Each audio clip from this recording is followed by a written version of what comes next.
Hi, I'm Patty Ray. I'm the Hillel Director at Loyola University Chicago, and you're watching Taped with Rabbi Doug. We're gonna see Rabbi Doug. We're gonna see Rabbi Doug. We're gonna see Rabbi Doug on your TV tonight. But Daddy, I want to watch Monday Night Football. Forget about Monday Night Football. There's no other thing we're going to watch on Monday but Rabbi Doug. Yeah, Rabbi Doug on TV tonight. We're gonna see Rabbi Doug. Oh, everybody talk about Doug. Shalom and welcome to Taped with Rabbi Doug. Glad you could be with us today. My guest today is George Hanus. He's the director of the National Jewish Day School Scholarship Committee. George, welcome to the show. And tell us a little bit about this. This is an interesting thing where people who have children who are going to day schools, people who have grown-up children, people who have gone to day school themselves, have really been told and taught from your committee and the rabbis around them who are supporting your committee that they have an obligation to set up something for the future of Jewish education in the community. And that goes for the Chicago Jewish community as well as in other cities for their Jewish communities. Can you tell me a little bit about the history of this Operation Jewish Education, the 5% mandate? People are to leave 5% in their wills. It's everyone's obligation, a tzedakah, a charity obligation, that everyone should leave 5% in their wills to this organization, scholarship fund, and this will somehow or another help the future of Jewish education? Good evening.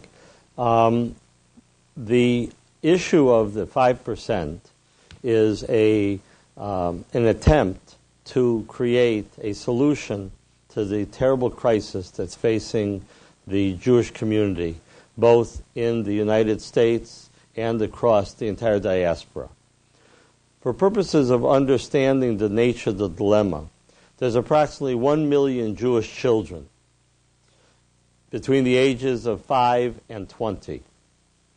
Only 200,000 of those Jewish children are receiving an intensive Jewish education. Intensive meaning any or day school? Day school. Mm-hmm. The 800,000 are receiving not an intensive Jewish education. 200,000 of those 800,000 are receiving an education of some kind of Sunday school or afternoon Hebrew school. Of the 800,000 that are not in day school, the intermarriage rate will approximate 65%. That means 65 out of 100 Jewish children will intermarry. Now that is worse than it even sounds. Because if you take 100 of these children, 65 will create 65 non-Jewish units. The 35 left will create 35 Jewish units. 18 Jewish units, because it'll intramarry. That means the intermarriage rate for those community will be 3.5 to 1 for every Jewish unit. So 3.5 non-Jewish units for every Jewish unit. Now, this is a crisis. For those that are in the day school community, 200,000 children, that community also is in crisis. The crisis is that the tuition rate at between $7,000 and $15,000 per year per child has become a burden that is destroying families. I can give an example of that just to mention. I have a neighbor down the street that has 11 children, and those 11 children go to day school. It's $7,000 per child. He is literally working to collect welfare to support his family beyond his day school education. I mean, obviously, that I'm exaggerating a bit, but it certainly is coming close to those terms. Well, the concern is on so many levels. Number one, a society that does not educate its children is doomed for extinction. We are under a biblical mandate, the obligation of V'shinamtam lefanecha, and we shall teach our children diligently. There is no other glue that has kept the Jewish people together for 4,000 years than the education of our children in their heritage, in Torah, and in their peoplehood. At $7,000 to $15,000 a child, the only young families that will be able to send their children to day school are those that are either very rich or very, very committed. So that we have allowed the current situation of the only families that will be able to go to day school or will want to go to day school are those that fall in those two categories. So this is intolerable. Every pulpit rabbi in the country is now saying among their day school population that the concept of Shalom Bayit is being destroyed. Peace among the family and home. Peace among the family and home. Why? A husband and wife are at constant tension to pay their bills because of paying for Torah education. I'm living that life. Well, Rabbi, you are one of literally hundreds of thousands of young people. And the Jewish society cannot tolerate it. It is the biggest crisis facing the Jewish people. No external enemy, the PLO, the neo-Nazis, the biggest anti-Semites and bigots in the world will destroy the Jewish people, except ignorance, lack of education among our youth. We are known as the people of the book, but most of our young people don't even know the book's name. So we've come up with a solution. It works. The solution is money. So somebody would say, big deal. Everybody knows the solution is money. How do you get the money? Get someone to pass some my way. Get some. We've come up with the following concept. And we say it with great respect. Every country that provides an essential communal service funds their services through taxes. Correct. Currently, philanthropy, wherever you go, be it the American Cancer Society, be it MDA, be it Jerry's Kids, be it JUF, goes to wealthy people and say, Mr. Rich Man, give me some of your money. If you give enough money, we'll make a dinner and you'll be an honoree. Or if you really give us a lot of money, we'll name a building after you. But the Jewish people do not have the luxury of continuing to fund their organizations this way. Our single most essential institution are our children and our schools. Nothing is as important. So that if the Jewish people would say that this is an essential service, just as the United States government provides the essential service of defense of our country, and that is for the continuity of the nation, the Jewish people must provide for the continuity of the nation by educating its youth. So I'm not suggesting that everyone will run out and do it, but we have said that there is a 5% Jewish estate tax. Who are we to say that there's a estate tax? Who's going to listen to us? Who? In America, you can do whatever you want. You can be whatever you want. You can dress whatever you want. You can marry. You can be a horse. If you want to say you're a horse, you're a horse. You can do whatever you want. Who are we to say that somebody's got to give money someplace else? But we're doing it. And we're saying it in the following way. We ask the following question. Why do both you and I have a necktie on? Because it's expected. And I know that each one of us have neckties in our closet that we won't wear. True. Because it's why? It's the wrong size, the wrong color, the wrong pattern. Why? Who said it's the wrong necktie? It's expected. Every 6 months, the width changes. The floral industry has done a tremendous job. The floral industry says you got to buy flowers on Mother's Day. The floral industries, you have to buy flowers on Valentine's Day. And people do it? And people do it. The greeting card industry says, anniversary, you must buy an anniversary card. I find it very funny that we buy, for 2-year-old children, $5 cards from Hallmark, and they can't even read. It is true. But why do we do it? It's expected. What man who engages a woman for wedding Doesn't buy a ring. doesn't buy a diamond ring? Who made this a priority? Right? Right. It's expected. The sanctions that a husband would receive from a wife for not remembering the anniversary based upon giving a card or flower would be terrible. Everybody does it. Everybody has a standard of normative behavior. What if we and the Jewish people created a standard of normative behavior? How would we do it? What would we do? We have come up with the following plan, and it is working and it is resonating across the diaspora. First, we're asking every day school, every community, every federation in the entire Jewish world to form their own endowment funds, a savings account that they control. We do not control any money centrally. We meaning your committee. Our committee. We don't take money. We don't take donations. We don't want to touch anybody's money. When we're going around the country and we're saying to every community, organize yourself with your own savings accounts. Every one of us as individuals knows that we must have a retirement account. Every great institution of learning has an endowment fund. An endowment fund is only a savings account that no one touches the principal and takes a portion of the interest. In Chicago, we have now done that. Every day school has its own endowment fund, a savings account. The Federation of Metropolitan Chicago has created an umbrella endowment fund called the Day School Guarantee Trust Fund. Separate from each school's individual Separate. funds? It's an umbrella fund. So now there are 15 separate funds.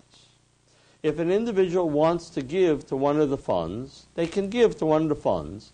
And in Chicago, the promise is made that the principal will never be spent. Now explain to me, when you say that if an individual wants to give to one of the funds, does that mean that the individual is actually donating money to these funds or leaving something in their will from their estate for these funds, as you mentioned, the 5%? Either way. We're not there yet. First, I'm going to explain how we're setting it up. Everybody can do what they want. There's no imposition of anybody. We're not telling anybody you must do something, other than saying the moral mandate is you should do something. What we've done is, in Chicago, Federation will be the banker for all of these funds. Federation will add 10% to any money that's raised. And the promise is that the principal of the funds will never be invaded or borrowed against. And the umbrella fund goes to all the children across the entire Chicago landscape in day schools based on enrollments. So that's how we're funding it. Nobody is, no central body is controlling all the funds. Each school can control each parent body controls their own funds, but the principal can never be invaded. And now what we're saying is that there should be a compelling reason to put the money in these funds. So what we've done is we have gone first to the keepers of the moral authority of the Jewish people. They're rabbis and leaders? The rabbis. Who better to tell what the Jewish people should do for rituals, for Jewish activities, who understand Talmudic authority, who understand biblical precedent, than our rabbis? Not only Orthodox conservative reform in terms of theological denominations, but we're asking every rabbi in the diaspora, whoever you are, Rabbi, will you please join in the voice of the achdus, of the unity of leadership, to declare this emergency and to say that it's an obligation. What? That every Jew leaves 5% of what they have in their will someplace. Who can argue with this? Leave 5% of what you've achieved in your assets back for the next generation of children to provide scholarships so they can learn Torah and Jewish heritage. And we don't care where you give. Everyone gives someplace. So we went to the rabbis across the country and we said, you understand the problem better than anybody. Is there biblical precedent? Is there Talmudic authority? And do you know what? They've signed. In Chicago, 278 leading Torah scholars have put their name on one piece of paper. 277 plus me. You are a leading Torah scholar too, Rabbi. And what we are saying is, In Chicago, this is the standard of normative behavior. We've gone to New York. The leaders of the Rabbinic Council of America, the leaders of Young Israel, the leaders of the Orthodox Union, the leaders of the Rabbinic Assembly, the leaders of the Aguda movement, the grand rabbis of the Orthodox rabbis of the Orthodox movement of the Moetzes Gedolos have all signed instructing everyone who will listen to add their names to the roster, to declare the emergency, to declare the solution. Now, it's extraordinary. If every rabbi in the country signs, and we don't have them all yet, but wouldn't it be extraordinary if the leadership of the diaspora Jewish community said, the crisis is real. Every Jew, you have an obligation to give back 5%. What's the harm? The response has been fantastic.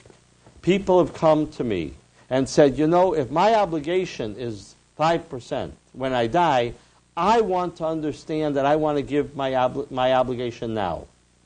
The numbers are quite extraordinary in Chicago. For example, in Chicago, if we raised $300 million, we could have free Jewish day school for every child in the school in the city that wants to attend. The interest alone would pay for it. Could that actually happen in reality? Think of $300 million in the following context. If 300 people said, I understand my obligation, I'm going to leave a $1 million life insurance policy for the children of the Jewish people forever, it's free. Or better yet, maybe $1 million's too much, $100,000 life insurance policy. If 3,000 Jews said, I'm going to leave $100,000 life insurance policy for the children, it's extraordinary. $300 million becomes free Jewish education for every child in Chicago forever. Forever. Northwestern just began a capital campaign of $1 billion. I understand that they have already raised $900 million. $900 million. And you're saying that if we could raise $300 million, we would reach our goal, and the interest would pay the tuition for every Jewish child in Chicago to go to day school. That would want to go to day school free. It's extraordinary. It is extraordinary. I ask anybody who's listening to this, Or watching. what would Jewish life be like in Chicago if day school was free? Currently, Shalom Schechter has 1,100 children. I myself know several hundred children that would go if they could afford it. The day schools would be overflowing. We would have children learning Torah like never before. Now, would this money and this endowment also allow schools like Hillel Torah, Ari Crown, Beis Yaakov, and so on, that are Cheder Lubavitch, all these schools that are really at their seams, would it allow them money to expand as well as pay tuitions? Or would it be only a tuition? Excellent question. We don't tell communities what to do with the money. We're saying, put the money in your savings account, get the interest. When the money hits your account, the interest, do with it what you want because it's fungible. Some communities will say, you know what, we need a larger facility. Other communities will say, you know what, we better pay our most prized possession in teaching our teachers more money. Because it's a disgrace. We do not pay our teachers and our staff enough money. The most respected communities are not treating their teachers with the proper respect. How many families would sit around the dinner table and parents would just shrivel up with disgust if their 12-year-old said, you know what, I'd like to become a 7th grade Hebrew school, a day school teacher when I grow up. The parents would say, you can't do that. You won't make a living. What kind of profession is that? What kind of profession? The fact that that sentence could be made is a disgrace. You're right. The fact that one Jewish child is not going to day school because of money is a disgrace. Jewish leadership around the diaspora should hang their heads in shame, low in shame, because our single most important responsibility as a community is educating our children and providing an education. I'm not saying that every child should go. That's not the issue. There should be not an economic barrier of entry. That a family that wants to send their children should be able to send their children to whatever denominational day school they feel comfortable in. It should not be the playground only for the rich or only for those that are very committed. There's a terrible joke going around even in the Orthodox community. It's terrible. I don't consider it a joke. They say that day school tuition for some young families has become a form of birth control. That means young children aren't being born because the mother and the father have made a decision. They won't be able to pay a tuition. They can't pay the tuition. Now, a community that allows this to occur and not raise its head high and be proud and say, look at all we've achieved. We must look and say, how many children are not getting an education? I can't even tell you how many people I know that are not having more children because they can't afford their day school tuition right now and say that'll just break me. And then there are those families that have so many children that say they don't care if they have to go on scholarships and struggle in every other vein. They're going to continue to have children because they want more children. But it is such a truism. You just hit the nail right on the head. Such a truism that the day school tuition in many cases and most cases of Jewish families, unfortunately, is the make it or break it financial matter in their families that cause problems. Well, our concept is a very simple concept. It is the Jewish community's responsibility. It is our responsibility to make sure that every child can get a Jewish education. By the way, our Talmud is filled with precedents. The entire concept of Yizkor, memorial, is that when a person dies, their body can no longer perform good deeds. So we go to a Yizkor service, and the Hebrew words in Yizkor are Noten Tzedakah Lezichro Nishmas Hames, that the heirs and the living memory donate money in memory of the deceased dead person, the deceased person. Because the deceased person's memory only lives on, but the deceased can no longer do good deeds. We do it on their behalf. We do it on their behalf. But can you imagine the fulfillment of an individual who gives the money into an endowment fund which will be yielding fruit and interest in perpetuity? Because remember, the principal will never be spent. Let me ask you a question. Are there families, and we know families that schools are named after in the Chicago area, that own hotel chains and so on and so forth, that donate a lot of money into the Jewish community?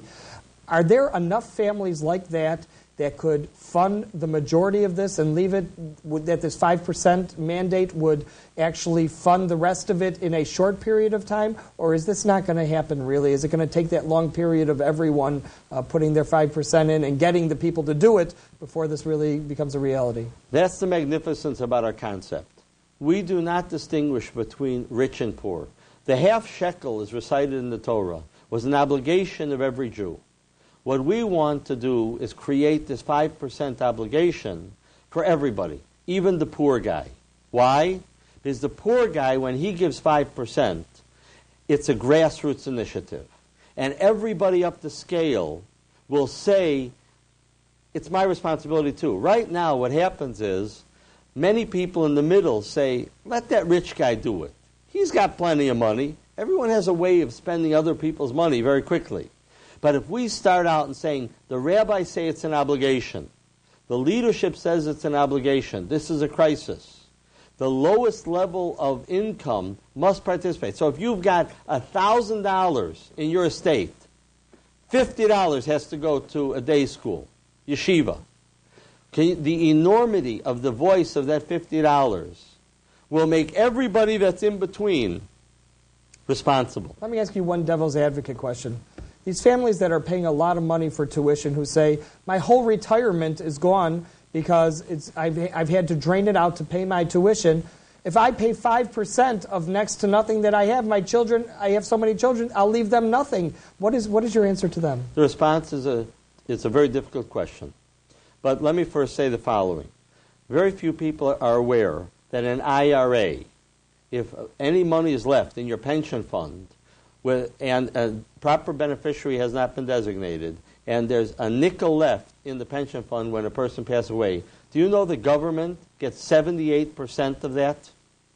78% of whatever is in a person's retirement fund goes back to the federal and state government. If it's not designated. If it's not designated to an appropriate beneficiary. And if it, in many cases, though, even if it is a beneficiary, the government gets it. The government is a partner in this anyway, but we're not doing this because of tax advantage. I am stating unequivocally, the crisis is so severe, everybody has to participate. Everybody. If the guy who doesn't have a nickel says, I'm going to participate, the guy who's got $1 million has no right not to participate. And that's what we can achieve. If we can achieve a universality of the application, the poor guy, as well as the rich, goes to a business meeting with a necktie. The poor guy, as well as the rich, buys his wife a card or flowers. The same way, the poor family, as well as the wealthy, must participate in this. If everyone participates, we will be able to educate our children and fulfill the obligation of Shinamtam L'Fanecha. It has become so extraordinary, the reaction.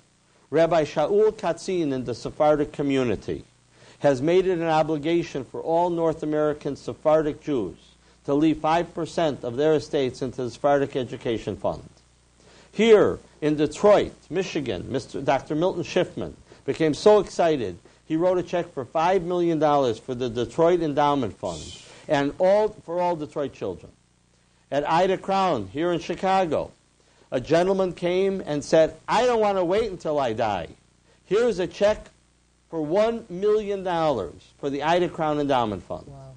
Last week, I spoke at the Hillel Torah dinner. At the dinner, a gentleman said, I'm worth $1 million. I don't know how much longer I'm going to have. I give $50,000 as of right now. If people understand that nobody is taking anything with them, if people understand that we as a community can fund our teachers and our children's education, we have no right not to. Tell me, how can people send a check? If they're watching right now, I want to send a check to this endowment fund. Where can they send it to? They can either send it, call up Jewish Federation, the Metropolitan Chicago. 1 South Franklin, Chicago, Illinois, 60606. And 346-6700, area code 312, and ask about the day school endowment funds. Mm-hmm. And everyone just tell your friends about this outrageous concept. There's a 5% Jewish estate tax. And Shinamtam L'Fanecha will be fulfilled. If you have any more questions about this, feel free to write me. I'll be happy to forward you all the information to get involved in this 5% mandate fund, or if you want to sign up for it, I will be happy to forward the information to you about doing that. I want to thank my guest, George Hanus, who's been with us today. He is the director of the National Jewish Day School Scholarship Committee. I wish you much success with the Operation Jewish Education, the 5% mandate. I want to thank all you, our viewers, for being here on Taped with Rabbi Doug, and hope to see you next time. Shalom.